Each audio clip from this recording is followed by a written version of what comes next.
700 ਕਿਸਾਨ ਸ਼ਹੀਦ ਹੋ ਗਏ, ਜਿਹਦੇ ਵਿੱਚ ਸਾਡੀਆਂ ਭੈਣਾਂ ਵੀ ਨੇ, ਸਾਡੀਆਂ ਬੱਚੀਆਂ ਵੀ ਨੇ, ਸਾਡੀਆਂ ਮਾਵਾਂ ਵੀ ਨੇ, ਜੋ ਸਾਡੇ ਕਿਸਾਨ। ਤੁਹਾਡੇ ਕਰਮ, ਤੁਹਾਡੀ ਕਿਸਮਤ ਇਸ ਧਰਤੀ 'ਤੇ ਲਿਖੀ ਜਾਂਦੀ ਹੈ। ਕੌਣ ਨੇ ਉਹ ਲੋਕ ਲਿਖਣ ਵਾਲੇ? ਉਹ ਲੋਕ ਜਿਨ੍ਹਾਂ ਨੂੰ ਤੁਸੀਂ ਆਪਣੇ ਰਾਜੇ ਬਣਾ ਕੇ ਪਾਰਲੀਮੈਂਟ 'ਚ ਭੇਜਦੇ, ਉਹ ਲਿਖਦੇ ਆ। ਤਰਕਸ਼ੀਲ ਟੀਵੀ ਦੇਖ ਰਹੇ ਸਾਰੇ ਦਰਸ਼ਕਾਂ ਨੂੰ ਨਮਸਕਾਰ। ਜਿਵੇਂ ਮੈਂ ਪਹਿਲਾਂ ਵੀ ਦੱਸਿਆ ਸੀ ਵੀ ਪਿਛਲੇ ਸਮੇਂ ਦੇ ਵਿੱਚ ਕਾਫੀ ਦੋਸਤਾਂ ਦੇ ਸਵਾਲ ਆਏ,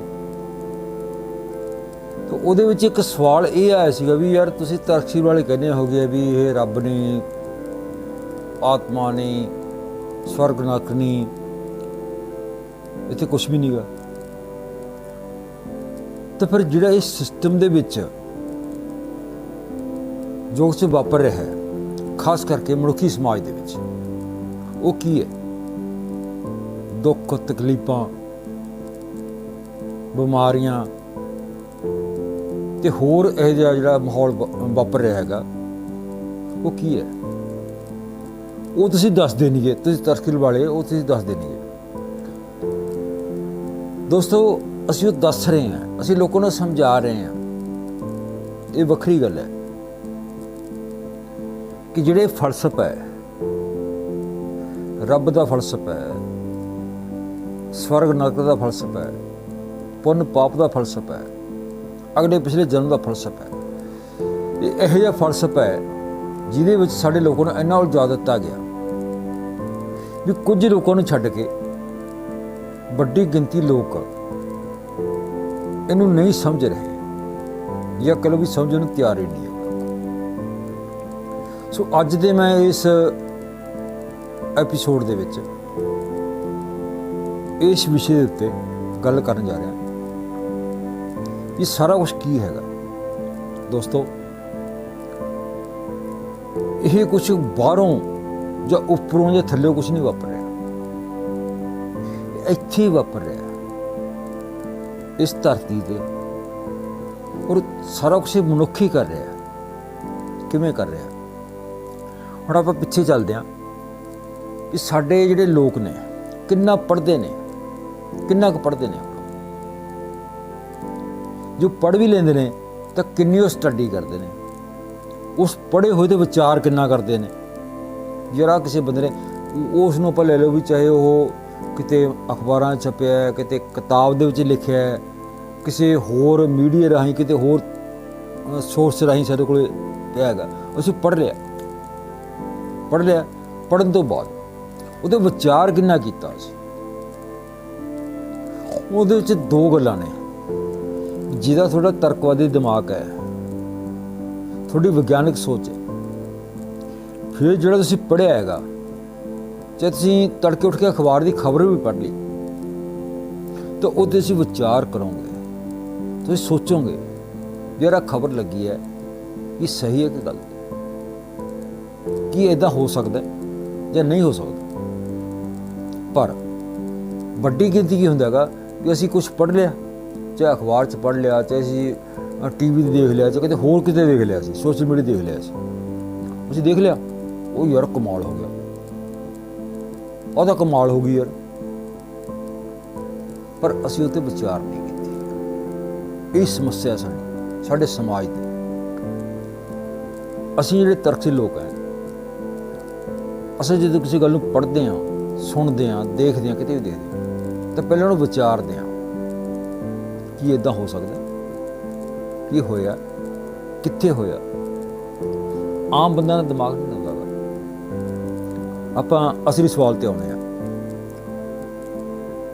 ਵੀ ਫਿਰ ਇਹ ਜਿਹੜਾ ਸਾਰਾ ਕੁਛ ਵਾਪਰ ਰਿਹਾ ਹੈਗਾ, ਤੁਸੀਂ ਸਾਡੇ ਸਮੱਸਿਆ ਦਾ ਹੱਲ ਨਹੀਂ ਦੱਸਦੇ। ਹੁਣ ਆਪਾਂ ਇੱਥੇ ਗੱਲ ਕਰਦੇ ਹਾਂ ਵੀ ਮਨੁੱਖ ਦੇ ਸ਼ੁਰੂ ਤੋਂ ਲੈ ਕੇ ਜਦੋਂ ਮਨੁੱਖ ਦੀ ਹੋਂਦ ਆਈ ਹੈ, ਪਹਿਲਾਂ ਮਨੁੱਖ ਕਬੀਲਿਆਂ 'ਚ ਰਹਿੰਦਾ ਸੀਗਾ, ਜੰਗਲਾਂ 'ਚ ਰਹਿੰਦਾ ਸੀਗਾ, ਫਲ ਫਰੂਟ ਖਾ ਲਏ, ਜਾਨਵਰ ਮਾਰ ਕੇ ਖਾ ਲਏ। ਹੌਲੀ ਹੌਲੀ ਮਨੁੱਖ ਜਿਹੜਾ ਸੀ ਬਸਤੀਆਂ 'ਚ ਆ ਗਿਆ, ਇਹ ਝੁੱਗੀਆਂ ਝੋਪੜੇ ਬਣਾ ਕੇ ਰਹਿਣ ਲੱਗ ਗਿਆ। ਇੱਕ ਥਾਂ ਟਿਕ ਗਿਆ। ਫਿਰ ਉਹਨੇ ਖੇਤੀਬਾੜੀ ਕੀਤੀ। ਜਿਵੇਂ ਜਿਵੇਂ ਦਾ ਆਪਣਾ ਦਿਮਾਗ ਮਾਨਸਿਕ ਵਿਕਾਸ ਕਰਦਾ ਗਿਆ, ਸਿੱਖਦਾ ਗਿਆ, ਉਹ ਕਰਦਾ ਗਿਆ, ਫਿਰ ਇੱਕ ਥਾਂ ਟਿਕ ਗਿਆ। ਉਹ ਹੌਲੀ ਹੌਲੀ ਨੇ ਬਸਤੀਆਂ ਬਣਾ ਲਈਆਂ। ਉਹਨਾਂ ਬਸਤੀਆਂ ਦੇ ਵਿੱਚ ਇੱਕ ਮੁਖੀ ਬਣ ਗਿਆ, ਸਰਦਾਰ, ਕਬੀਲੇ ਦਾ ਸਰਦਾਰ। ਆਪਾਂ ਦੇਖਦੇ ਹਾਂ ਆਮ ਤੌਰ 'ਤੇ ਫਿਲਮਾਂ ਦੇ ਵਿੱਚ ਵੀ ਦੇਖਦੇ ਹੈਗੇ ਆ, ਅਤੇ ਹੋਰ ਵੀ ਦੇਖਦੇ ਹਾਂ ਵੀ ਉਹ ਕਬੀਲੇ ਦਾ ਸਰਦਾਰ ਹੁੰਦਾ ਹੈਗਾ। ਉਹ ਮੁਖੀ ਬਣ ਗਿਆ। ਮੁਖੀ ਦਾ ਕੰਮ ਕੀ ਸੀਗਾ? ਜਿਹੜੇ ਬਾਕੀ ਕਬੀਲੇ ਦੇ ਲੋਕ ਸੀਗੇ, ਉਹਨਾਂ ਕਬੀਲੇ ਦੇ ਲੋਕਾਂ ਨੇ ਕੰਮ ਕਰਨਾ, ਸ਼ਿਕਾਰ ਮਾਰਨਾ, ਜਾਨਵਰ ਲਿਆਉਣੇ, ਜਾਂ ਉਹਨਾਂ ਨੇ ਜੋ ਕੁਛ ਖੇਤੀਬਾੜੀ ਉਹਦਾ ਸੀਗਾ, ਉਹ ਜਾਂ ਉਹਨਾਂ ਨੇ ਫਲ ਫਰੂਟ ਇਕੱਠੇ ਕਰਨੇ, ਉਹਨਾਂ ਦਾ ਕੰਮ ਸੀਗਾ। ਉਹ ਬੰਦਾ ਜਿਹੜਾ ਵਿਹਲਾ ਬੈਠਾ ਹਦਾਇਤ ਕਰਦਾ ਸੀ। ਉੱਥੋਂ ਚੱਲਦਾ ਚੱਲਦਾ ਅੱਗੇ ਜਿਵੇਂ ਵਿਕਾਸ ਹੁੰਦਾ ਗਿਆ, ਅਤੇ ਫਿਰ ਉਹ ਗੱਲ ਕਿੱਥੇ ਆ ਕੇ ਪਹੁੰਚ ਗਈ? ਰਾਜਿਆਂ ਤੱਕ। ਕੋਈ ਵੱਡੇ ਪੱਧਰ 'ਤੇ ਕੰਮ ਹੋ ਗਿਆ, ਵੱਡੇ ਪੱਧਰ 'ਤੇ ਜਿਹੜੀ ਪੈਦਾਇਸ਼ ਹੋ ਗਈ, ਆਪਣੇ ਕਹਿ ਲਓ ਵੀ ਮਨੁੱਖਤਾ ਵੱਧ ਗਈ, ਲੋਕ ਵੱਧ ਗਏ, ਅਤੇ ਫਿਰ ਉਹ ਰਾਜਿਆਂ ਦੇ ਤੱਕ ਆ ਗਈ ਗੱਲ।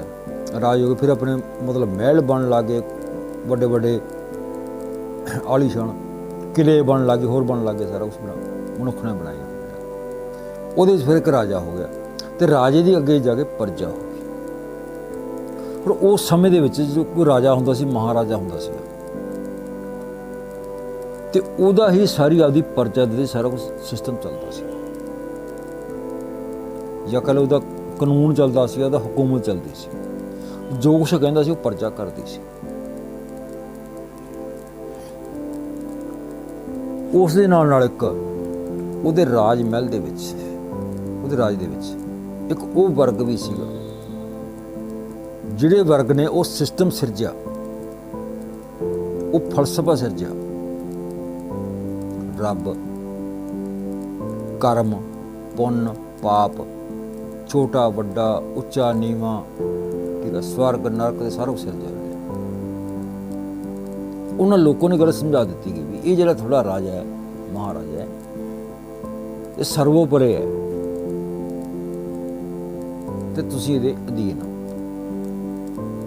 ਇੱਕ ਉਹਦੇ 'ਚ ਨਾ ਇੱਕ ਹੋਰ ਫਲਸਫਾ ਹੈਗਾ, ਉਹ ਥੋੜ੍ਹਾ ਲੰਮਾ ਜਾਊਗਾ, ਆਪਾਂ ਅਗਲੀ ਵੀਡੀਓ 'ਚ ਗੱਲ ਕਰਾਂਗੇ ਉਹਦੇ ਲੈ ਕੇ। ਗੁਲਾਮੀ ਪ੍ਰਥਾ ਵੀ ਚੱਲੀ ਉਹਦੇ ਵਿੱਚ। ਤਾਂ ਉਹਨਾਂ ਨੇ ਇਹ ਗੱਲ ਉਹਨਾਂ ਲੋਕਾਂ ਦੇ ਦਿਮਾਗ 'ਚ ਬਿਠਾ ਦਿੱਤੀ, ਯਾਰ ਤੁਸੀਂ ਕੰਮ ਕਰੋ, ਮਿਹਨਤ ਕਰੋ। ਉਹ ਲੋਕ ਸਾਰਾ ਕੁਛ ਕਰਦੇ ਸੀ, ਪੈਦਾਵਾਰ ਕਰਦੇ, ਸਾਰਾ ਕੁਛ ਕਰਦੇ ਸੀ, ਪਰ ਜਾਂਦਾ ਕਿੱਥੇ ਸੀਗਾ ਉਹ? ਰਾਜੇ ਦੇ ਕਿਲੇ ਦੇ ਵਿੱਚ, ਰਾਜੇ ਦੇ ਮਹਿਲਾਂ ਦੇ ਵਿੱਚ। ਕਿਉਂ ਜਾਂਦਾ ਸੀ? ਕਿਉਂਕਿ ਉਹਨਾਂ ਲੋਕਾਂ ਨੂੰ ਕਿਸੇ ਨੇ ਸਵਾਲ ਕਰਨਾ ਨਹੀਂ ਸਿਖਾਇਆ। ਯਾਰ ਤੁਸੀਂ ਜਿਹੜੀ ਮਿਹਨਤ ਕਰਦੇ ਹੋ, ਤੁਸੀਂ ਪੈਦਾ ਕਰਦੇ ਹੋ, ਅਤੇ ਜਿਹੜਾ ਉਹ ਬੰਦਾ ਬੈਠਾ ਉੱਥੇ ਰਾਜਾ ਬਣ ਕੇ ਬੈਠਾ ਹੈਗਾ, ਮਹਾਰਾਜਾ ਬਣ ਕੇ ਬੈਠਾ ਹੈ, ਉਹ ਕੁਛ ਵੀ ਨਹੀਂ ਕਰਦਾ। ਉਹ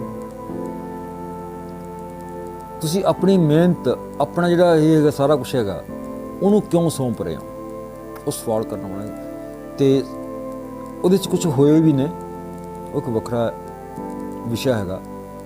ਔਰ ਉਹ ਜੇ ਕੋਈ ਇਹੋ ਜਿਹੇ ਲੋਕ ਉਸ ਸਮੇਂ 'ਚ ਹੋਇਆ ਵੀ ਹੈ, ਤਾਂ ਉਹਨੂੰ ਲੋਕ ਉਸ ਵਿਅਕਤੀ ਨੂੰ ਚਾਹੇ ਜ਼ਹਿਰ ਦਾ ਦੇ ਕੇ ਮਾਰ ਦਿੱਤਾ ਗਿਆ, ਚਾਹੇ ਹੋਰ ਤਰੀਕੇ ਨਾਲ ਮਾਰ ਦਿੱਤਾ ਗਿਆ, ਉਹਨੂੰ ਖਤਮ ਕਰ ਦਿੱਤਾ ਗਿਆ ਕਿ ਉਹ ਆਵਾਜ਼ ਨਾ ਉਠਾ ਸਕੇ।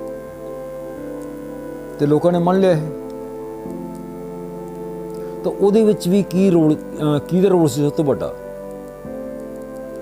ਵੀ ਉਹ ਲੋਕ ਮਿਹਨਤ ਕਰਦੇ ਸੀ, ਉਹ ਲੋਕ ਕੰਮ ਕਰਦੇ ਸੀ, ਤੇ ਜਾਂਦਾ ਕਿੱਥੇ ਸੀਗਾ? ਵੱਡੇ ਮਹਿਲਾਂ 'ਚ। ਕਿਉਂ ਜਾਂਦਾ ਸੀ? ਕਿਉਂਕਿ ਪੁਜਾਰੀਵਾਦ ਨੇ ਉਸ ਸਮੇਂ ਦੇ, ਅੱਜ ਮੈਂ ਹਜ਼ਾਰਾਂ ਸਾਲਾਂ ਪਹਿਲਾਂ ਦੀ ਗੱਲ ਕਰਦਾ ਹੈਗਾ, ਉਸ ਪੁਜਾਰੀਵਾਦ ਨੇ ਉਹਨਾਂ ਲੋਕਾਂ ਦੇ ਦਿਮਾਗ 'ਚ ਬਿਠਾਤਾ ਸੀ, ਜਿਹੜਾ ਬੰਦਾ ਬੈਠਾ ਨਾ ਉੱਚੇ, ਇਹ ਕਦੇ ਉੱਤੋਂ ਭੇਜਿਆ ਹੋਇਆ ਹੈ, ਇਹ ਤੁਹਾਡੀ ਕਿਸਮਤ ਦਾ, ਤੁਹਾਡੇ ਮਤਲਬ ਇਹ ਸਾਰੇ ਕੁਛ ਦਾ ਇਹ ਮਾਲਕ ਹੈ। ਔਰ ਉਹ ਲੋਕ ਨੰਗੇ ਧੜ, ਅੱਧਾ ਧੜ ਢੱਕਿਆ ਹੋਇਆ ਮਿਹਨਤ ਕਰਦੇ, ਪੇਟ ਪਰ ਰੋਟੀ ਨਾ ਮਿਲਦੀ, ਉਹਨਾਂ ਹਾਲਾਤਾਂ 'ਚ ਜਿਉਂਦੇ ਲੋਕ ਹੋ, ਪਰ ਉਹਨਾਂ ਦਿਮਾਗ 'ਚ ਇਹੀ ਫਲਸਫਾ ਉਠਾਇਆ ਹੋਇਆ ਜਿਹੜਾ ਅੱਜ ਵੀ ਸਾਡੇ ਸਮਾਜ ਚੱਲ, 21ਵੀਂ ਸਦੀ 'ਚ ਸਾਡੇ ਸਮਾਜ ਵਿੱਚ ਚੱਲ ਰਿਹਾ ਹੈ। ਜਿਹੜੀ ਕੱਲ੍ਹ ਨੂੰ ਆਪਾਂ ਲੈ ਕੇ ਚੱਲੇ ਸੀਗੇ ਉਹ ਜਿਹੜੇ ਸਵਾਲ ਆਏ ਮੇਰੇ ਕੋਲੇ ਵੀ ਤੁਸੀਂ ਕਹਿੰਦੇ ਵੀ ਧਰਮਰਾਜ ਨਹੀਂ, ਤੁਸੀਂ ਕਹਿੰਦੇ ਕੋਈ ਰੱਬ ਨਹੀਂ, ਤੁਸੀਂ ਕਹਿੰਦੇ ਵਿਆਹ ਮਾਤਾ ਨਹੀਂ, ਤੇ ਫਿਰ ਚੰਗੇ ਬੜੇ ਕਰਮ ਕੌਣ ਲਿਖਦਾ? ਦੋਸਤੋ, ਇਹ ਤੁਹਾਡੇ ਚੰਗੇ ਮਾੜੇ ਕਰਮ ਕਿਤੇ ਉੱਤੇ ਬੈਠਾ ਕੋਈ ਕਾਲਪਨਿਕ ਨਹੀਂ ਲਿਖ ਰਿਹਾ। ਜਿਹੜਾ ਇਹਨਾਂ ਪੁਜਾਰੀਵਾਦ ਨੇ ਸਿਰਜਿਆ ਹੋਇਆ ਉਹ ਨਹੀਂ ਲਿਖ ਰਿਹਾ।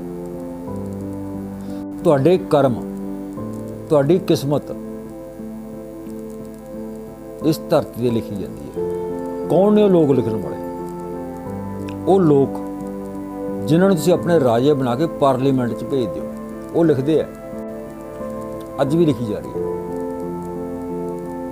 ਇੱਕ ਮੈਂ ਥੋੜੀ ਉਦਾਹਰਨ ਦੇਣਾ ਚਾਹੂੰਗਾ ਕਿ ਮੌਜੂਦਾ ਸਿਸਟਮ ਤੋਂ ਪਹਿਲਾਂ, ਮੌਜੂਦਾ ਸਰਕਾਰ ਤੋਂ ਪਹਿਲਾਂ ਸਰਕਾਰ ਸੀਗੀ, ਉੱਥੇ ਕੋਈ ਯੋਜਨਾ ਕਮਿਸ਼ਨਰ ਸੀਗਾ। ਉਹਦੇ ਵਿੱਚ ਤੇ ਯੋਜਨਾ ਕਮਿਸ਼ਨ ਨੇ ਇੱਕ ਰਿਪੋਰਟ ਪੇਸ਼ ਕੀਤੀ ਸੀ ਕਿ ਜਿਹੜਾ ਬੰਦਾ 23 ਰੁਪਏ ਸ਼ਹਿਰ 'ਚ ਖਰਚ ਕਰਦਾ ਹੈ ਔਰ ਤਕਰੀਬਨ ਮੇਰੇ ਖਿਆਲ ਵੀ 16 ਪਤਾ ਨਹੀਂ 18 ਰੁਪਏ ਕਹਿੰਦੇ ਸੀ ਜਿਹੜਾ ਪਿੰਡ 'ਚ ਖਰਚ ਕਰਦਾ ਹੈ, ਉਹ ਗਰੀਬ ਨਹੀਂ ਹੈ। ਬੜੀ ਕਮਾਲ ਦੀ ਗੱਲ ਹੈ ਯਾਰ। ਕੀ 23 ਰੁਪਈਆਂ ਦੇ ਵਿੱਚ ਕਿਸੇ ਵਿਅਕਤੀ ਦਾ ਗੁਜ਼ਾਰਾ ਹੋ ਸਕਦਾ ਹੈ ਸ਼ਹਿਰ ਦੇ ਵਿੱਚ? ਜਾਂ 18 ਰੁਪਏ ਦੇ ਵਿੱਚ ਕਿਸੇ ਵਿਅਕਤੀ ਦਾ ਗੁਜ਼ਾਰਾ ਹੋ ਸਕਦਾ ਹੈ? ਇਹ ਉੱਥੇ ਲਿਖੇ ਜਾਂਦੇ ਨੇ।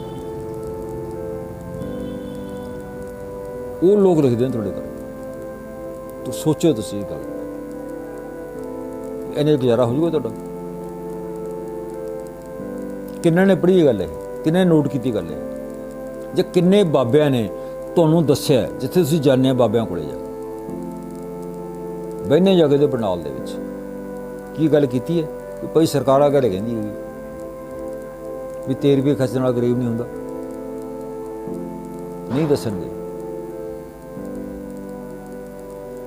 ਸੋ ਇਹ ਗੱਲਾਂ ਦੇ ਸਾਨੂੰ ਧਿਆਨ ਦੇਣ ਦੀ ਲੋੜ ਹੈ। ਕੋਈ ਇਹ ਤਾਂ ਗੱਲਾਂ ਹੋਈ ਕਰਨਗੇ। ਅੱਜ ਜੇ ਮੈਂ ਇੱਕ ਗੱਲ ਕਹਿਣੀ ਚਾਹੂੰਗਾ ਇਹਦੇ ਵਿੱਚ ਜਾ ਕੇ ਕਿ ਇਹ ਮਾੜੇ ਪ੍ਰਬੰਧ, ਮਾੜੇ ਸਿਸਟਮ ਜਾਂ ਲੋਕਾਂ ਦੀ ਮਾੜੀ ਹੋਣੀ ਨੂੰ ਸਿਰਜਣ ਵਾਸਤੇ ਇਹ ਪੁਜਾਰੀਵਾਦ, ਇਹ ਬਾਬਾਵਾਦ ਬਰਾਬਰ ਦਾ ਹਿੱਸੇਦਾਰ ਹੈ। ਤੁਹਾਨੂੰ ਨਹੀਂ ਦੱਸੂਗਾ ਕਿ ਅੱਜ ਦੇ ਮੌਜੂਦਾ ਸਿਸਟਮ ਦੇ ਵਿੱਚ ਕਰੋੜਾਂ ਲੋਕਾਂ ਦੀਆਂ ਨੌਕਰੀਆਂ ਚਲੀਆਂ ਗਈਆਂ, ਕਰੋੜਾਂ ਲੋਕਾਂ ਦਾ ਜਿਹੜਾ ਸੀਗਾ ਵਪਾਰ ਚਲਿਆ ਗਿਆ, ਲੱਖਾਂ ਲੋਕ ਜਿਹੜੇ ਹੈਗੇ ਆ ਉਹਨਾਂ ਦਾ ਜਿਹੜਾ ਬੈਲੈਂਸ ਹੀ ਵਿਗੜ ਗਿਆ। ਔਰ ਪਿਛਲੇ ਸਮੇਂ 'ਚ ਮੈਂ ਪੜ੍ਹਿਆ ਹੈਗਾ, ਜਿਹੜਾ ਸਟੱਡੀ ਕੀਤੀ, ਅਧਿਐਨ ਕੀਤੀ ਕਿ ਹੁਣ ਆਹ ਸਿਸਟਮ ਜਾ ਰਿਹਾ ਹੈਗਾ, ਨਿੱਜੀਕਰਨ ਹੋ ਰਿਹਾ, ਪ੍ਰਾਈਵੇਟਕਰਨ ਹੋ ਰਿਹਾ, ਕਿੰਨੇ ਲੋਕਾਂ ਨੂੰ ਨੌਕਰੀ ਚਲੀ ਗਈ। ਉਹ ਦੂਜੇ ਪਾਸੇ ਕੀ ਹੈ, ਕੋਈ ਨਹੀਂ ਭਾਈ ਤੇਰੀ ਨੌਕਰੀ ਚਲੀ ਗਈ, ਠੀਕ ਹੈ, ਹੁਣ ਮੰਨ ਲਓ ਮੈਂ ਕਿਤੇ ਨੌਕਰੀ ਲੱਗਾਂਗਾ, ਉਹ ਦਾਰਾ ਖਤਮ ਹੋ ਗਿਆ, ਉਹ ਦਾਰਾ ਬੰਦ ਹੋ ਗਿਆ, ਮੈਨੂੰ ਬਾਹਰ ਕੱਢਤਾ। ਹੁਣ ਮੈਂ ਬਾਬੇ ਕੋਲ ਚਲਾ ਗਿਆ, ਬਾਬਾ ਜੀ ਨੌਕਰੀ ਖਤਮ ਹੋ ਗਈ, ਜਿਹੜੇ 4 ਪੈਸੇ ਸੀਗੇ ਆਪਦੇ ਬੈਂਕ ਦੇ ਵਿੱਚ ਪਏ ਸੀ ਉਹ ਖਾ ਗਏ, ਹੁਣ ਪੈਸਾ ਹੈ ਨਹੀਂ ਕੋਲੇ, ਕੀ ਕਰੀਏ? ਉਹ ਭਾਈ ਤੂੰ ਭਜਨ ਕਰ, ਬੰਦਗੀ ਕਰ। ਪਰ ਬਾਬਾ ਇਹਨੂੰ ਦੱਸੂਗਾ ਵੀ ਜਿਹੜੀ ਤੇਰੀ ਨੌਕਰੀ ਗਈ ਹੈ ਇਹ ਤੇਰੇ ਪ੍ਰਬੰਧ ਦੇ ਕਾਰਨ ਗਈ ਹੈ, ਮਾੜੇ ਸਿਸਟਮ ਦੇ ਕਾਰਨ ਗਈ ਹੈ, ਆਵਾਜ਼ ਉਠਾ ਨਹੀਂ ਕਹਿਣਗੇ। ਸੋ ਦੋਸਤੋ, ਇਹ ਗੱਲ ਸੋਚਣ ਦੀ ਲੋੜ ਹੈ। ਅਸੀਂ ਨਹੀਂ ਕਹਿੰਦੇ ਕਿ ਸਾਡਾ ਬਾਬਿਆਂ ਨਾਲ, ਤਰਕਸ਼ੀਲ ਸੋਸਾਇਟੀ ਦਾ ਬਾਬਿਆਂ ਨਾਲ ਕੋਈ ਰੌਲਾ ਨਹੀਂ ਹੈ, ਕਿਸੇ ਡੇਰੇ ਨਾਲ ਸਾਡਾ ਕੋਈ ਵੱਟਦਾ ਰੌਲਾ ਨਹੀਂ ਹੈ, ਸਾਡੇ ਨਾਲ ਕਿਸੇ ਨਾਲ ਕੋਈ ਨਿੱਜੀ ਦੁਸ਼ਮਣੀ ਨਹੀਂ ਹੈ। ਅਸੀਂ ਕਹਿੰਦੇ ਵੀ ਕੋਈ ਵਿਅਕਤੀ ਮਨੁੱਖਤਾ ਵਾਸਤੇ, ਲੋਕਾਂ ਵਾਸਤੇ ਗੱਲ ਕਰਦਾ ਹੈ ਤਾਂ ਅਸੀਂ ਉਹਦੇ ਹੱਕ ਦੇ ਵਿੱਚ ਹੈ, ਅਸੀਂ ਸਪੋਰਟ ਕਰਦੇ ਹਾਂ। ਪਰ ਜੇ ਤੁਹਾਨੂੰ ਇਹ ਗੱਲ ਕਹਿੰਦਾ ਵੀ ਤੁਹਾਡੀ ਨੌਕਰੀ ਚਲੀ ਗਈ, ਤੁਹਾਡੇ ਕਰਮਾਂ 'ਚ ਗਈ ਸੀਗੀ, ਜਾਂ ਤੁਹਾਨੂੰ ਨੌਕਰੀ ਮਿਲੀ ਨਹੀਂ ਗਈ, ਤੁਹਾਡੇ ਕਰਮਾਂ ਸੀਗੀ, ਜਾਂ ਮਤਲਬ ਤੁਹਾਡੇ ਤੁਸੀਂ ਬਿਮਾਰੀ ਨਾਲ ਮਰ ਗਏ, ਵੱਡੀ ਹੋ ਗਏ, ਇਹ ਤਾਂ ਭਾਈ ਲਿਖੀ ਹੋਈ ਸੀਗੀ। ਕਿਉਂ ਲਿਖੀ ਸੀ ਯਾਰ? ਅਸੀਂ ਟੈਕਸ ਭਰਦੇ ਹਾਂ, ਇਹ ਸਾਰਾ ਕੁਛ ਕਰਦੇ ਹਾਂ। ਜੇ ਅੱਜ ਤੱਕ ਸਰਕਾਰ ਨੇ ਇਹ ਸਿਸਟਮ, ਹੈਲਥ ਪ੍ਰਬੰਧ ਸਾਡੇ ਵਾਸਤੇ ਨਹੀਂ ਕੀਤਾ, ਜੇ ਹੁਣ ਪਿਛਲੇ ਸਮੇਂ 'ਚ ਲੈ ਲਿਓ, ਕਰੋਨਾ ਦੇ ਨਾਲ ਲੋਕ ਮਰੇ, ਚਲੋ ਮਹਾਮਾਰੀ ਫੈਲ ਗਈ, ਕਿਉਂਕਿ ਜਦੋਂ ਮਹਾਮਾਰੀ ਫੈਲਦੀ ਹੈ ਤਾਂ ਇੱਦਾਂ ਦਾ ਕੁਛ ਹੁੰਦਾ ਹੈਗਾ, ਆਟੋਮੈਟਿਕਲੀ ਸਰਕਾਰਾਂ ਜਾਂ ਹੋਰ ਚੀਜ਼ ਪ੍ਰਬੰਧ ਨਹੀਂ ਕਰਦੇ, ਇਸ ਚੀਜ਼ ਨਾਲ ਵੀ ਸਹਿਮਤ ਹੈਗੇ। ਪਰ ਕੀ ਸਾਡੇ ਕੋਲੇ ਅੱਜ ਅਸੀਂ ਉਹ ਮਹਾਮਾਰੀ ਤੋਂ ਵੀ ਛੱਡੋ ਸੀ ਲੱਗ ਅੱਜ ਤੁਸੀਂ ਸਰਕਾਰੀ ਪ੍ਰਬੰਧ ਵਾਲੇ ਅਦਾਰਿਆਂ ਚਲੇ ਜਾਓ, ਪਹਿਲੀ ਗੱਲ ਤਾਂ ਡਾਕਟਰ ਪੂਰੇ ਨਹੀਂ, ਜੇ ਡਾਕਟਰ ਹੈਗੇ ਆ ਉਹਦੀ ਦਵਾਈ ਹੈ ਨਹੀਂ, ਮਸ਼ੀਨਾਂ ਹੈ ਨਹੀਂ, ਉੱਥੇ ਕੋਈ ਉਹਦਾ ਮਤਲਬ ਸਿਸਟਮ ਹੈ ਨਹੀਂ ਗਾ। ਹੁਣ ਕਰੋਨਾ ਤੋਂ ਬਾਅਦ ਮੰਨ ਲਓ ਜੇ ਅਗਲੇ ਸਮੇਂ 'ਚ ਸਰਕਾਰਾਂ ਕਹਿ ਰਹੀਆਂ ਨੇ ਵੀ ਦੁਬਾਰਾ ਕਰੋਨਾ ਫੇਰ ਆ ਜਾਏ, ਹੁਣ ਪਿਛਲੇ 2 ਸਾਲਾਂ ਦੇ ਵਿੱਚ ਕੀ ਪ੍ਰਬੰਧ ਹੋਇਆ, ਕਿੰਨੇ ਬੈੱਡ ਤਿਆਰ ਹੋਏ, ਕਿੰਨੇ ਵੈਂਟੀਲੇਟਰ ਨੇ ਉਹ ਕੀਤੇ, ਕਿੰਨਾ ਹੋਰ ਸਿਸਟਮ ਇਹਨਾਂ ਨੇ ਪ੍ਰਬੰਧ ਕੀਤਾ ਕੁਛ ਕੱਖ ਨਹੀਂ ਕੀਤਾ। ਜੇ ਅਗਲੇ ਮਹੀਨੇ ਫੇਰ ਮਹਾਂਮਾਰੀ ਫੈਲ ਜੇ ਫੇਰ ਲੋਕ ਮਰੀ ਜਾਣਗੇ, ਬਰਾਂਡਾਂ 'ਚ ਪਏ ਮਰੀ ਜਾਣਗੇ ਲੋਕ। ਪ੍ਰਬੰਧ ਕਿਹਨੇ ਕਰਨਾ, ਸਿਸਟਮ ਨੇ ਕਰਨਾ ਹੈਗਾ। ਕੀ ਕਿਸੇ ਬਾਬੇ ਨੇ ਇਹ ਸਵਾਲ ਚੁੱਕਿਆ, ਕਿਸੇ ਪੁਜਾਰੀਵਾਦ ਨੇ ਸਵਾਲ ਚੁੱਕਿਆ ਇੱਥੇ? 2 ਸਾਲਾਂ ਤੋਂ ਯਾਰ ਤੁਸੀਂ ਲੱਖਾਂ ਲੋਕਾਂ ਨੂੰ ਮਰਵਾ ਕੇ ਵੀ ਕੋਈ ਪ੍ਰਬੰਧ ਨਹੀਂ ਕੀਤਾ, ਨਹੀਂ ਚੁੱਕਣਗੇ। ਤੇ ਜੇ ਸਵਾਲ ਚੁੱਕਦੇ ਨੇ ਅਸੀਂ ਇਹਨਾਂ ਦੇ ਨਾਲ। ਸੋ ਦੋਸਤੋ, ਲੰਬੀ ਗੱਲ, ਵੀਡੀਓ ਬਹੁਤ ਵੱਡੀ ਹੋ ਗਈ, ਤਾਂ ਇਹਦਾ ਨਿਚੋੜ ਇਹੀ ਹੈ ਵੀ ਜੋ ਕੁਛ ਸਾਡੇ ਕੋਲੇ ਪਿਆ ਹੈਗਾ, ਔਰ ਉਹ ਸਮੇਂ ਤੋਂ ਲੈ ਕੇ, ਪੁਰਾਣੇ ਸਮੇਂ ਤੋਂ ਲੈ ਕੇ ਅੱਜ ਤੱਕ, ਅੱਜ ਦੇ ਮੌਜੂਦਾ ਸਮੇਂ ਤੱਕ ਲੈ ਕੇ ਸਾਰਾ ਕੁਛ ਇਸ ਸਿਸਟਮ ਦੇ ਵਿੱਚ ਪਿਆ। ਚਾਹੇ ਉਹ ਰਾਜੇ ਮਹਾਰਾਜੇ ਸੀ, ਚਾਹੇ ਜਗੀਰਦਾਰਾਂ ਦਾ ਸਮਾਂ ਸੀ, ਚਾਹੇ ਅੰਗਰੇਜ਼ਾਂ ਦਾ ਸਮਾਂ ਸੀ, ਤੇ ਚਾਹੇ ਅੱਜ ਦਾ ਮੌਜੂਦਾ ਅਖੌਤੀ ਲੋਕਤੰਤਰ ਹੈ। ਤੇ ਜੇ ਕੁਛ ਮਾੜਾ ਵਾਪਰ ਰਿਹਾ ਤਾਂ ਉਹ ਸਾਡੀ ਸਮਝ ਤੇ ਸੋਚ ਅਨੁਸਾਰ ਹੈ। ਤੇ ਸਾਡੀ ਸਮਝ ਤੇ ਸੋਚ ਵਿਕਸਿਤ ਕੌਣ ਕਰ ਰਿਹਾ, ਇਹਨੂੰ ਭਰ ਕੌਣ ਰਿਹਾ? ਇਹਨੂੰ ਇਹ ਬਾਬਾਵਾਦ, ਇਹ ਪੁਜਾਰੀਵਾਦ ਹਜ਼ਾਰਾਂ ਸਾਲਾਂ ਤੋਂ ਸਾਡੇ ਦਿਮਾਗ 'ਚ ਭਰਤਾ ਵੀ ਭਾਈ ਜੇ ਤੁਹਾਡੇ ਕੋਲ ਰੋਟੀ ਖਾਣ ਨੂੰ ਹੈ ਨਹੀਂ ਗੀ, ਤੁਹਾਡੇ ਕਰਮਾਂ ਦਾ ਫਲ ਹੈ। ਜੇ ਤੁਹਾਡੇ ਕੋਲ ਇਲਾਜ ਕਰਾਉਣ ਨੂੰ ਪੈਸਾ ਹੈ ਨਹੀਂ ਤੁਹਾਡੀ ਜੇਬ 'ਚ, ਤੁਹਾਡੇ ਕਰਮਾਂ ਦਾ ਫਲ ਹੈ। ਜੇ ਤੁਹਾਡੇ ਕੋਲ ਕੋਈ ਨੌਕਰੀ ਹੈ ਨਹੀਂ ਗੀ, ਤੁਹਾਡੇ ਕਰਮਾਂ ਦਾ ਫਲ ਹੈ। ਕਿਉਂ ਯਾਰ? ਅਸੀਂ ਕੰਮ ਕਰਦੇ ਹਾਂ, ਮਿਹਨਤ ਕਰਦੇ ਹਾਂ। ਮੈਂ ਕਿਸਾਨ ਹਾਂ, 60 ਸਾਲ ਦੀ ਉਮਰ ਹੈ, ਅਸੀਂ ਖੇਤਾਂ 'ਚ ਕਰਦੇ ਹਾਂ ਸਾਰਾ ਕੰਮ ਲਿਆ, ਫਸਲ ਪੈਦਾ ਕਰਦੇ ਹਾਂ। ਪਰ ਜੇ ਫਸਲ ਲੈ ਕੇ ਮੰਡੀ ਜਾਂਦੇ ਹੈਗੇ, ਉਹ ਫਸਲ ਨੂੰ ਠੇਡੇ ਵੱਜਦੇ ਨੇ। ਕਿੰਨੇ ਕਿਸਾਨ ਖੁਦਕੁਸ਼ੀਆਂ ਕਰ ਗਏ ਕਿ ਕਿਸੇ ਉਸ ਸਾਡੀਆਂ ਖੁਦਕੁਸ਼ੀਆਂ ਦੇ ਉੱਤੇ ਕਿਸੇ ਬਾਬੇ ਦਾ ਬਿਆਨ ਆਇਆ। ਔਰ ਅੱਜ 1 ਸਾਲ ਹੋਣ ਤੇ 10 ਦਿਨ ਬਾਕੀ ਹੈ, ਉੱਥੇ ਜਾ ਕੇ ਬੈਠੇ, ਔਰ ਕਿੰਨਾ ਹਾਲਤਾਂ 'ਚ ਵੀ ਬੈਠੇ ਨੇ ਲੋਕ। ਮੈਂ ਵੀ ਜਾ ਕੇ ਆਇਆ, ਜਦੋਂ -ਡਿਗਰੀ ਤਾਪਮਾਨ ਹੁੰਦਾ ਹੈ ਜਨਵਰੀ ਦਸੰਬਰ ਦੇ ਵਿੱਚ, ਉੱਥੇ ਬੈਠੇ ਨੇ। ਜਦੋਂ 45 ਡਿਗਰੀ ਤੋਂ ਉੱਪਰ ਤਾਪਮਾਨ ਹੁੰਦਾ ਹੈ ਜੂਨ ਦੇ ਵਿੱਚ, ਉੱਥੇ ਬੈਠੇ ਨੇ। ਉਸ ਤੋਂ ਇਲਾਵਾ ਤਕਰੀਬਨ ਜਿੰਨੀ ਕੁ ਮੈਨੂੰ ਜਾਣਕਾਰੀ ਹੈ ਵੀ 700 ਕਿਸਾਨ ਸ਼ਹੀਦ ਹੋ ਗਏ, ਜਿਹਦੇ ਵਿੱਚ ਸਾਡੀਆਂ ਭੈਣਾਂ ਵੀ ਨੇ, ਸਾਡੀਆਂ ਬੱਚੀਆਂ ਵੀ ਨੇ, ਸਾਡੀਆਂ ਮਾਵਾਂ ਵੀ ਨੇ, ਜੇ ਸਾਡੇ ਕਿਸਾਨ 700 ਬੰਦਾ। ਤੇ ਜਿਹੜਾ ਇਹ ਪੁਜਾਰੀ ਵਰਗ ਹੈ, ਇਹ ਬਾਬਾਵਾਦ ਹੈ, ਅੱਜ ਤੱਕ ਕਿਸੇ ਨੇ ਹਾਂ ਦਾ ਨਾਰਾ ਮਾਰਿਆ? ਤੇ ਜੇ ਕਿਤੇ ਮਾਰਿਆ ਹੋਇਆ, ਕਿਤੇ ਲਿਖਿਆ ਹੋਇਆ, ਕਿਤੇ ਇਹਨਾਂ ਦਾ ਬਿਆਨ ਆਇਆ ਹੋਇਆ, ਤਾਂ ਮੈਨੂੰ ਜ਼ਰੂਰ ਸੈਂਡ ਕਰਿਓ, ਕਿ ਮੈਂ ਨਹੀਂ ਪੜ੍ਹਿਆ ਕਿਤੇ। ਔਰ ਇਹ ਆਪਦੇ ਡੇਰਿਆਂ ਦੇ ਵਿੱਚ, ਆਪਦੇ ਸਥਾਨਾਂ ਦੇ ਉੱਤੇ ਬੈਠੇ ਪ੍ਰਚਾਰ ਕਰ ਰਹੇ ਨੇ। ਔਰ ਇੱਕ ਚੀਜ਼ ਦੱਸ ਦੇਵਾਂ, ਮੈਂ ਵੀ ਕਿਸਾਨ ਹਾਂ, ਔਰ ਮੈਂ ਅਗਲੇ ਸਮੇਂ 'ਚ ਜਾਣਾ ਹੈ ਉੱਥੇ। ਹੋ ਸਕਦਾ ਵੀ ਜਸਵੀਰ ਸੋਨੀ ਦੀ ਵੀ ਇੱਥੋਂ ਦਿੱਲੀ ਬਾਰਡਰ ਤੋਂ ਲਾਸ਼ ਆ ਜਾਏ, ਕੋਈ ਫਰਕ ਨਹੀਂ ਪੈਂਦਾ, ਕੋਈ ਦਿੱਕਤ ਨਹੀਂ, ਕਿਉਂਕਿ ਅਸੀਂ ਲੋਕ ਜਿਹੜੇ ਆ, ਅਸੀਂ ਸਮਾਜ ਵਾਸਤੇ, ਸਿਸਟਮ ਵਾਸਤੇ ਲੜ ਰਹੇ ਹਾਂ, ਲੋਕਾਂ ਵਾਸਤੇ ਲੜ ਰਹੇ ਹਾਂ ਅਸੀਂ। ਪਰ ਕਿੰਨੇ ਬਾਬੇ ਨੇ ਜਿਨ੍ਹਾਂ ਨੇ ਹਾਂ ਦਾ ਨਾਰਾ ਮਾਰਿਆ, ਜਾਂ 700 ਮਾਵਾਂ ਦੇ ਪੁੱਤ, 700 ਪਤਨੀਆਂ ਦੇ ਪਤੀ ਤੇ ਸੈਂਕੜੇ ਬੱਚਿਆਂ ਦੇ ਪਿਓ ਵਿਛੜ ਗਏ। ਉਹਨਾਂ ਪਰਿਵਾਰਾਂ ਦੀ ਹਾਲਤ ਕੀ ਹੈ? ਉਹ ਪਰਿਵਾਰ ਕਿਵੇਂ ਮਤਲਬ ਪਿੱਛੋਂ ਉਹ ਕਰ ਰਹੇ ਨੇ? ਮੈਨੂੰ ਜ਼ਰੂਰ ਦੱਸਿਓ ਕਮੈਂਟ ਕਰਕੇ ਕਿ ਭਈ ਆਹ ਬਾਬੇ ਨੇ ਇਹਦੇ ਉੱਤੇ ਕੀਤਾ ਹੈ। ਨਹੀਂ ਕਰਨਗੇ, ਲੋੜ ਹੀ ਇਹਨਾਂ ਨੂੰ ਯਾਰ, ਬੜੇ ਆਪਦੇ ਡੇਰੇ ਉਸਾਰ ਲਏ, ਬੈਠੇ ਆਪਦੇ ਸਥਾਨ ਉਸਾਰ ਲਏ, ਠੀਕ ਹੈ। ਅਤੇ ਉਹੋ ਜਿਹੇ ਲੋਕ ਜਿਹੜੇ ਵਾਧੂ ਨੇ ਉਹਨਾਂ ਕੋਲ ਜਾਣ ਵਾਲੇ, ਚੜਾਵੇ ਚੜਾਉਣ ਵਾਲੇ ਲੋਕ ਵਾਧੂ ਨੇ, ਪੈਸਾ ਚੜਾਉਣ ਵਾਲੇ ਲੋਕ ਵਾਧੂ ਨੇ। ਮਤਲਬ ਇਹਨਾਂ ਇੱਥੇ ਤੱਕ ਹੀ ਹੈ। ਔਰ ਇਹ ਉਸ ਲੁੱਟੂ ਸਿਸਟਮ ਦੀ,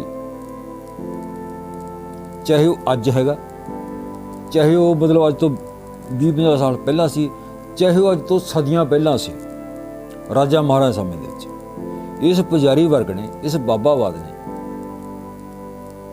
ਹਮੇਸ਼ਾ ਉਸ ਲੁੱਟੂ ਪ੍ਰਬੰਧ ਦੀ ਹੀ ਮਦਦ ਕੀਤੀ ਹੈ। ਉਹਦੇ ਹੱਕ ਦੇ ਵਿੱਚ ਭੁਗਤਿਆ ਹੈ, ਲੋਕਾਂ ਦੇ ਹੱਕ 'ਚ ਨਹੀਂ ਭੁਗਤਿਆ। ਅਸੀਂ ਕਹਿੰਦੇ ਵੀ ਯਾਰ ਮਤਲਬ ਤੁਸੀਂ ਜਿਹੜਾ ਥੋੜ੍ਹਾ ਸਵਰਗ ਨਰਕ ਪੁੰਨ ਪਾਪ ਜਿਹੜਾ ਕੁਛ ਹੈਗਾ ਉਹ ਇੱਕ ਪਾਸੇ ਤੁਸੀਂ ਬੈਕ ਸਾਈਡ 'ਤੇ ਲਓ ਯਾਰ। ਸਾਨੂੰ ਤੁਸੀਂ ਅੱਜ ਦਾ ਸਵਾਲ ਦਾ ਜਵਾਬ ਦਿਓ। ਔਰ ਇੱਥੇ ਮੈਂ ਇਸ ਵੀਡੀਓ ਰਹੀ ਗੱਲ ਮੈਂ ਹੋਰ ਕਹਿਣੀ ਚਾਹੁੰਦਾ ਹੈਗਾ, ਜੇ ਸਾਡੇ ਕੋਲੋਂ ਸਾਡੀਆਂ ਜ਼ਮੀਨਾਂ ਖੁੱਸ ਗਈਆਂ ਤਾਂ ਗੁਸਤਾਖੀ ਮਾਫ਼ ਕਰਨਾ, ਤੁਹਾਡੇ ਡੇਰਿਆਂ ਦੇ ਵਿੱਚ ਵੀ ਇਨਕਮ ਨਹੀਂ ਹੋਣੀ, ਕਿਉਂਕਿ ਸਾਡੇ ਕੋਲ ਤਾਂ ਆਪਦੀ ਰੋਟੀ ਦਾ ਪ੍ਰਬੰਧ ਨਹੀਂ ਹੋਣਾ ਗਾ। ਜਿਹੜੇ ਲੋਕ ਇਹ ਜਾਂਦੇ ਨੇ, ਚੜਾਵੇ ਚੜਾਉਂਦੇ ਨੇ, ਹੋਰ ਕਰਦੇ ਨੇ, ਮਤਲਬ ਜੋ ਕੁਛ ਦਿੰਦੇ ਨੇ ਉਹ ਇਸ ਕਰਕੇ ਆ ਰਹੇ ਨੇ ਕਿ ਸਾਡੇ ਕੋਲ ਅੱਜ ਸਾਡੇ ਖੇਤਾਂ 'ਚ ਕਣਕ ਪੈਦਾ ਹੁੰਦੀ ਹੈ, ਝੋਨਾ ਪੈਦਾ ਹੁੰਦਾ, ਹੋਰ ਫਸਲਾਂ ਪੈਦਾ ਹੁੰਦੀਆਂ, ਅਤੇ ਅਸੀਂ ਉਹਦੇ ਵਿੱਚੋਂ ਥੋੜ੍ਹਾ ਬਹੁਤਾ ਉੱਥੇ ਵੀ ਲੈ ਕੇ ਜਾਂਦੇ। ਪਰ ਜਦੋਂ ਇਹ ਚੀਜ਼ਾਂ ਸਾਡੀ ਜ਼ਮੀਨ ਇਹਨਾਂ ਲੋਕਾਂ ਕੋਲ ਚਲੀ ਗਈ ਤਾਂ ਸਾਡੇ ਕੋਲ ਆਪਦੇ ਕੋਲ ਰੋਟੀ ਖਾਣ ਦਾ ਸਾਧਨ ਨਹੀਂ ਹੋਣਾ, ਤੁਹਾਡੇ ਕੋਲ ਕਿੱਥੋਂ?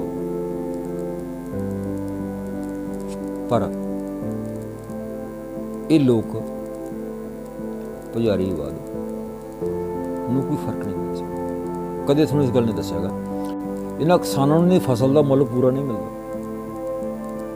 ਜਿੰਨੀ ਫਸਲ ਅਸੀਂ ਪੈਦਾ ਕਰ, ਜਿੰਨੀ ਸਾਡੀ ਲਾਗਤ ਹੁੰਦੀ ਆ, ਉਨੀ ਸਾਨੂੰ ਕੀਮਤ ਮਿਲਦੀ ਹੈ। ਅਸੀਂ ਜਾਂਦੇ ਹਾਂ, ਫਸਲ ਛੱਡਦੇ ਹਾਂ, ਜਦੋਂ ਅਸੀਂ ਉੱਥੇ ਹਿਸਾਬ ਕਰਕੇ ਆਉਂਦੇ ਹਾਂ ਤੇ ਖਾਲੀ ਪਰਨਾ ਝਾੜ ਕੇ ਉੜੇ ਨੇ। ਸਾਡੇ ਨਾਂ ਦੀ ਬਹੀ ਕੀ ਬੋਲਦੀ ਹੈ ਕਿ ਭਾਈ ਪਿਛਲੇ ਸਾਲ ਤੇਰੇ ਕੋਲੇ ਲੱਖ ਰੁਪਏ ਦਾ ਕਰਜ਼ਾ ਸੀ ਤੇਰੇ ਸਿਰ, ਤੇ ਆਹ ਹੁਣ ਤੇਰੀ ਫਸਲ ਲੱਗ ਕੇ ਸਾਰਾ ਕੁਛ, ਤੇ ਆਹ ਹੁਣ ਤੇਰੇ ਹਜੇ ਜਿਹੜਾ ਸੀਗਾ 50,000 ਤੇਰੇ ਸਿਰ ਤੇ ਬਾਕੀ ਰਹਿ ਗਿਆ, ਕੋਈ ਲੱਖ ਦੇ ਉੱਤੇ ਵਿਆਜ ਲੱਗ ਗਿਆ, ਹੋਰ ਸਮਾਨ ਲੈ ਲਿਆ ਸੀ।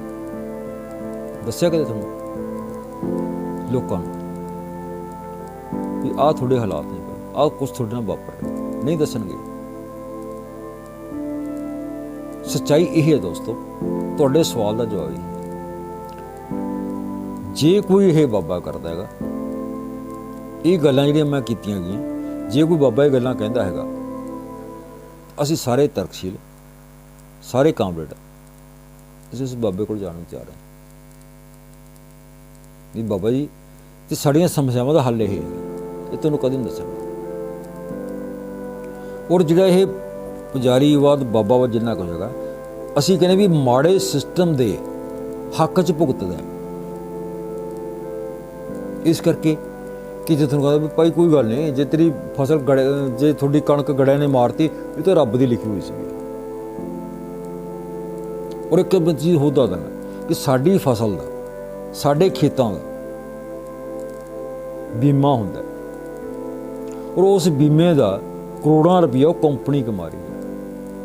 ਅਤੇ ਸਾਡੇ ਕੋਲ ਕੀ ਹੁੰਦਾ ਗਾ, ਜੋ ਸਾਡੇ ਖੇਤ ਦੀ ਇਨਕੁਆਇਰੀ ਹੁੰਦੀ ਆ, ਜਦੋਂ ਜੀ ਕਿਸਾਨ ਨੂੰ ਚੈੱਕ ਆ ਜਾਂਦਾ ਸਾਡੇ ਕੋਲ, ਕਿੰਨੇ ਦਾ ਜੀ? 125 ਰੁਪਏ ਦਾ। ਕਮਾਲ ਦੀ ਗੱਲ ਯਾਰ, ਉਹ ਹਜ਼ਾਰਾਂ ਰੁਪਏ ਦਾ ਅਸੀਂ ਫਸਲ ਦੇ ਉੱਤੇ ਖਰਚਾ ਕਰਤਾ, ਚੈੱਕ ਆ ਗਿਆ ਸਾਡੇ ਕੋਲ 125 ਰੁਪਏ, 200 ਦਾ ਆ ਗਿਆ, 150 ਦਾ ਆ ਗਿਆ, 50 ਦਾ ਆ ਗਿਆ। ਇਹ ਸਵਾਲ ਚੁੱਕੇ ਇਹਨਾਂ ਨੇ? ਨਹੀਂ ਚੁੱਕਣਗੇ। ਕਿਸੇ ਦਾ ਬਿਜ਼ਨਸ ਫੇਲ ਹੋ ਗਿਆ, ਕਿਸੇ ਦੀ ਫੈਕਟਰੀ ਬੰਦ ਹੋ ਗਈ, ਕਿਸੇ ਦਾ ਕਾਰਖਾਨਾ ਬੰਦ ਹੋ ਗਿਆ, ਕਿਸੇ ਦੀ ਨੌਕਰੀ ਚਲੀ ਗਈ, ਉਹਦੇ ਪਿੱਛੇ ਕਾਰਨ ਹੈ। 2016 ਤੋਂ ਲੈ ਕੇ ਅੱਜ ਤੱਕ ਤੁਸੀਂ ਆਪ ਰਿਸਰਚ ਕਰਿਓ, ਆਪ ਸੋਚੋ ਕਿੰਨੀਆਂ ਫੈਕਟਰੀਆਂ ਬੰਦ ਹੋਈਆਂ, ਕਿੰਨੇ ਕਾਰਖਾਨੇ ਬੰਦ ਹੋਏ, ਕਿੰਨੇ ਆੜ੍ਹਤੀਏ ਖਤਮ ਹੋ ਗਏ, ਕਿੰਨੇ ਦੁਕਾਨਦਾਰਾਂ ਨੇ ਦੁਕਾਨਾਂ ਬੰਦ ਕਰਤੀਆਂ ਹੋ ਗਈਆਂ ਉਹਨਾਂ ਦੇ ਲੋਕਾਂ ਦੀਆਂ। ਕਿਉਂ ਹੋਈਆਂ? ਤੇ ਉਹਦੇ ਪਿੱਛੇ ਕਾਰਨ ਕੀ ਕੰਮ ਕਰਦੇ ਆ? ਤੁਸੀਂ ਮੈਂ ਤੁਹਾਡੇ ਤੇ ਛੱਡਦਾ, ਤੁਸੀਂ ਸੋਚੋ ਇਹ ਗੱਲ। ਇੱਕ ਆੜਤੀਆ 25 ਸਾਲ ਤੋਂ 30 ਸਾਲ ਤੋਂ ਕੰਮ ਕਰ ਰਿਹਾ, ਕਾਮਯਾਬ ਹੈ, ਸਭ ਕੁਛ ਦਾ ਠੀਕ ਚੱਲ ਰਿਹਾ ਹੈ, ਲੇਕਿਨ 2016 ਤੋਂ ਬਾਅਦ ਉਹ ਆੜਤੀਆ ਖਤਮ ਕਿਉਂ ਹੋ ਗਿਆ? ਇੱਕ ਦੁਕਾਨ ਕਰ ਰਿਹਾ ਬਾਜ਼ਾਰ ਦੇ ਵਿੱਚ, ਉਹਦੀ ਦੁਕਾਨ ਖਤਮ ਹੋ ਗਈ, ਕਿਉਂ ਹੋ ਗਈ? ਇੱਕ ਨੌਕਰੀ ਕਰ ਰਿਹਾ, ਉਹਦੀ ਨੌਕਰੀ ਚਲੀ ਗਈ, ਕਿਉਂ ਚਲੀ ਗਈ?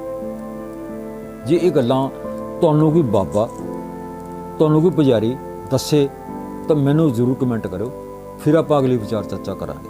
ਸੋ ਦੋਸਤੋ, ਇਹ ਜਿਹੜਾ ਸਾਰਾ ਕੁਝ ਪਿਆ ਸਿਸਟਮ ਦੇ ਵਿੱਚ ਪਿਆ, ਔਰ ਕੋਈ ਬਾਬਾ, ਕੋਈ ਪੁਜਾਰੀ ਸਿਸਟਮ ਦੇ ਖਿਲਾਫ ਕਦੇ ਨਹੀਂ ਬੋਲੂਗਾ, ਕਿਉਂਕਿ ਸਿਸਟਮ ਉਹਨੂੰ ਪੂਰੀਆਂ ਸਹੂਲਤਾਂ ਦਿੰਦਾ। ਤੇ ਅਸੀਂ ਅਕਸਰ ਪੜ੍ਹਦੇ ਹਾਂ ਅਖਬਾਰਾਂ ਦੇ ਵਿੱਚ, ਸੋਸ਼ਲ ਮੀਡੀਆ 'ਤੇ ਲੈ ਕੇ, ਤੇ ਬਾਬੇ ਨੇ ਬੜੀਆਂ ਬੜੀਆਂ ਸਹੂਲਤਾਂ।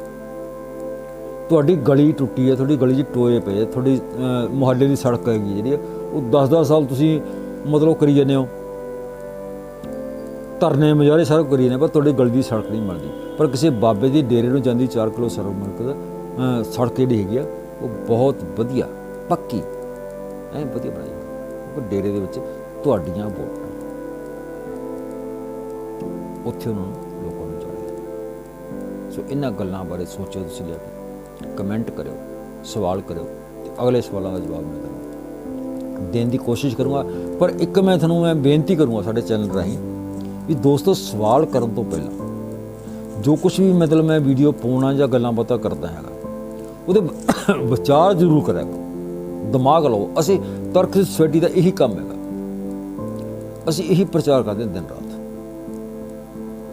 ਆਪਣਾ ਕੀਮਤੀ ਸਮਾਂ, ਆਪਣਾ ਕੀਮਤੀ ਸਰਮਾਇਆ ਅਸੀਂ ਇਸ ਕੰਮ ਵਾਸਤੇ ਹੀ ਲਾ ਰਹੇ ਹਾਂ। ਅਸੀਂ ਕੋਈ ਨਿੱਜੀ ਲਾਭ ਨਹੀਂ ਲੈ ਰਹੇ, ਤਰਕ ਸੋਸਾਇਟੀ ਕੋਈ ਨਿੱਜੀ ਲਾਭ ਨਹੀਂ ਲੈ ਰਹੀ, ਬਲਕਿ ਕਈ ਵਾਰ ਇਹੋ ਜਿਹਾ ਹੁੰਦਾ ਕਿ ਲੋਕਾਂ ਦੇ ਮਸਲੇ ਸੁਲਝਾਉਣ ਵਾਸਤੇ ਅਸੀਂ ਆਪਣੇ ਜੇਬਾਂ 'ਚ ਪੈਸੇ ਲੈ ਕੇ ਆਪਣੀ ਗੱਡੀ ਲੈ ਕੇ ਜਾਂਦੇ ਹਾਂ ਸਪੈਸ਼ਲ। ਆਪਦੀ ਗੱਡੀ 'ਚ ਅਸੀਂ ਆਪ ਤੇਲ ਪਾ ਕੇ ਜਾਂਦੇ ਹਾਂ, ਚਾਰ ਸਾਡੇ ਬੰਦੇ ਜਾਂਦੇ ਨੇ, ਔਰ ਕਿਸੇ ਬੰਦੇ ਦੀ 1000 ਰੁਪਏ ਦਿਹਾੜੀ ਹੈ, ਕਿਸੇ ਦੀ 500 ਰੁਪਏ ਦਿਹਾੜੀ ਹੈ, ਕੋਈ ਮੇਰੇ ਵਰਗਾ ਜਿਹੜਾ ਆਪਦਾ ਖੇਤੀਬਾੜੀ ਦਾ ਕੰਮ ਛੱਡ ਕੇ ਜਾਂਦਾ ਹੈਗਾ, ਸਿਰਫ ਇਸ ਕਰਕੇ ਸਾਡੇ ਲੋਕ ਯਾਰ ਸੁਖੀ ਰਹੇ, ਸਾਡੇ ਲੋਕ ਉਹਨਾਂ ਨੂੰ ਦਿੱਕਤ ਨਾ ਹੋਵੇ। ਜੇ ਇਹ ਗੱਲ ਇਹ ਬਾਬੇ ਕਰਦੇ ਹੈਗੇ ਆ ਤਾਂ ਮੈਨੂੰ ਤੁਸੀਂ ਜ਼ਰੂਰ ਕਮੈਂਟ ਕਰਿਓ, ਔਰ ਕਮੈਂਟ ਕਰਕੇ ਮਤਲਬ ਜਿਹੜਾ ਹੈਗਾ ਸਵਾਲ ਵੀ ਕਰਿਓ, ਤੇ ਅਗਲੀ ਵੀਡੀਓ 'ਚ ਆਪਾਂ ਇਹਨਾਂ ਸਵਾਲਾਂ ਦਾ ਫਿਰ ਆਪਾਂ ਅੱਗੇ ਹੋਰ ਕਰਾਂਗੇ, ਵਿਚਾਰ ਚਰਚਾ ਕਰਾਂਗੇ। ਤੇ ਇਹਦੇ ਨਾਲ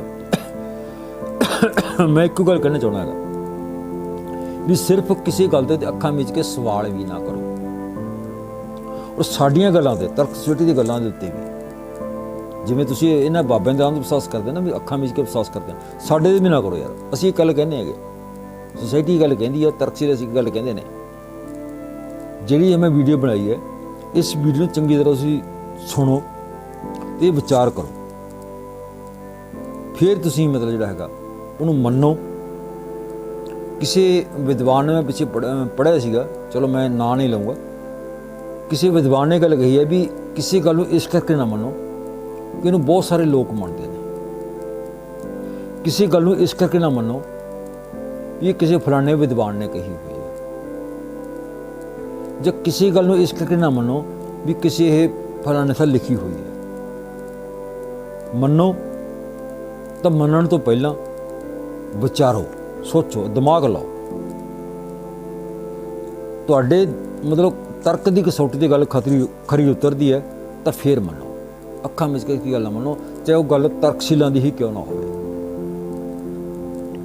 ਸੋ ਦੋਸਤੋ, ਆਪਣਾ ਦਿਮਾਗ ਵਰਤਣਾ ਸ਼ੁਰੂ ਕਰੋ। ਤੁਸੀਂ ਕਿੱਥੇ ਜਾਂਦੇ ਹੋ, ਕਿਹਨੂੰ ਮੰਨਦੇ ਹੋ, ਸਾਨੂੰ ਕੋਈ ਦਿੱਕਤ ਨਹੀਂ ਹੈ, ਪਰ ਉਸ ਤੋਂ ਜਾਣ ਤੋਂ ਪਹਿਲਾਂ ਜਿਹੜਾ ਦਿਮਾਗ ਜ਼ਰੂਰ ਲਓ, ਵਿਚਾਰ ਉਹ ਜ਼ਰੂਰ ਕਰੋ ਵੀ ਤਰਕਸ਼ੀਲ ਕੀ ਕਹਿੰਦੇ ਨੇ,